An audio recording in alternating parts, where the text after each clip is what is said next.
Hi welcome to chef's corner. ഇന്ന് ഞാൻ കാണിക്കുന്നത് തേങ്ങാപ്പാലിൽ വറ്റിച്ചെടുത്ത ബീഫാണ്. നല്ല ടേസ്റ്റുള്ളൊരു ബീഫ് വരട്ടാണിത്. അപ്പോൾ അതിനു മുമ്പ് ഞാൻ അപ്ലോഡ് ചെയ്യുന്ന വീഡിയോസിൻ്റെ നോട്ടിഫിക്കേഷൻ ലഭിക്കുന്നതിന് വേണ്ടി ഈ ചാനൽ ഇതുവരെ സബ്സ്ക്രൈബ് ചെയ്യാത്തവരൊന്ന് സബ്സ്ക്രൈബ് ചെയ്തേക്കണേ.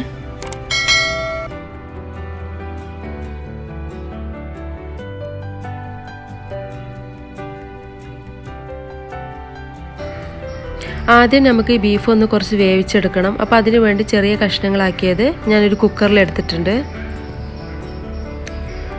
അതിലേക്ക് 1 ടീസ്പൂൺ മഞ്ഞൾപ്പൊടി, ഒരു 3 ടേബിൾ സ്പൂൺ മല്ലിപ്പൊടി,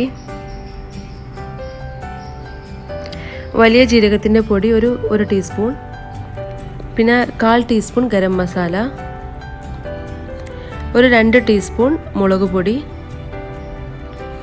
പിന്നെ ഒരു 2 ടേബിൾ സ്പൂൺ ഇഞ്ചിയും വെളുത്തുള്ളിയും ചതച്ചത്, ആവശ്യത്തിന് ഉപ്പ് ഇട്ട് കൊടുക്കുക. ഇതെല്ലാം നന്നായിട്ട് കൈകൊണ്ട് മിക്സ് ചെയ്തെടുക്കണം.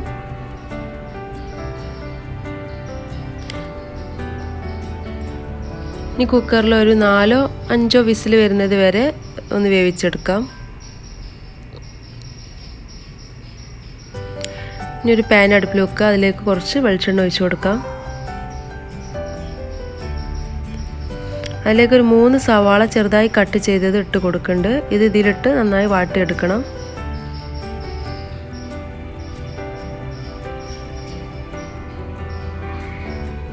പെട്ടെന്ന് വാടി കിട്ടുവാനായി ഞാൻ കുറച്ച് ഉപ്പിട്ട് കൊടുക്കുന്നുണ്ട്.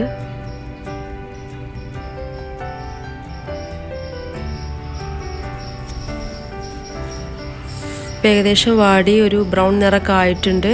ഇനി ഇതിലേക്ക് നീളത്തിൽ അരിഞ്ഞ വെളുത്തുള്ളി ഇഞ്ചിയും, ഇത് നിർബന്ധമല്ല കേട്ടോ, വേണ്ടവർക്ക് ഇട്ട് കൊടുത്താൽ മതി.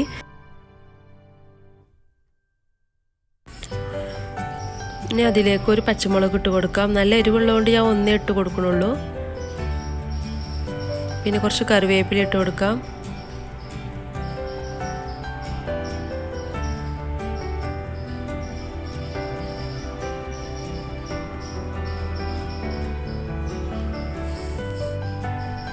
ഇനി ഇതിലേക്ക് ഒരു 1/2 കപ്പ് തേങ്ങാപ്പാൽ, അത് കുറച്ച് കട്ടിയുള്ള തേങ്ങാപ്പാൽ തന്നെ, ഒരു 1/2 കപ്പ് വേണം.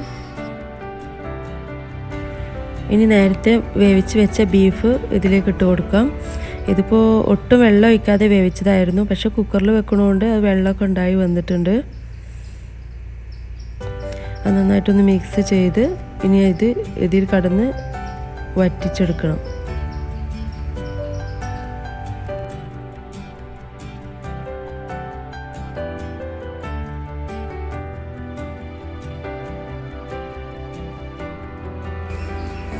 ഇപ്പോൾ തേങ്ങാപ്പാലൊക്കെ ഏകദേശം വറ്റി വന്നിട്ടുണ്ട്. ഇനി ഇതിലേക്ക് കുറച്ച് കുരുമുളക് പൊടി ഇട്ട് ചേർക്കാം. അത് നമ്മുടെ എരിവിനനുസരിച്ച് വേണ്ടത്ര അളവിൽ നമുക്ക് ചേർക്കാം.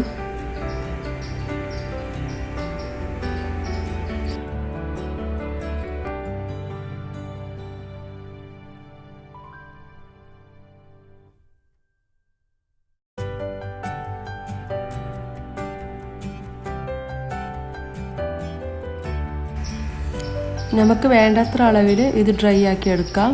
ഞാൻ നല്ല ഡ്രൈ ആക്കിയിട്ടാണ് എടുത്തിട്ടുള്ളത്.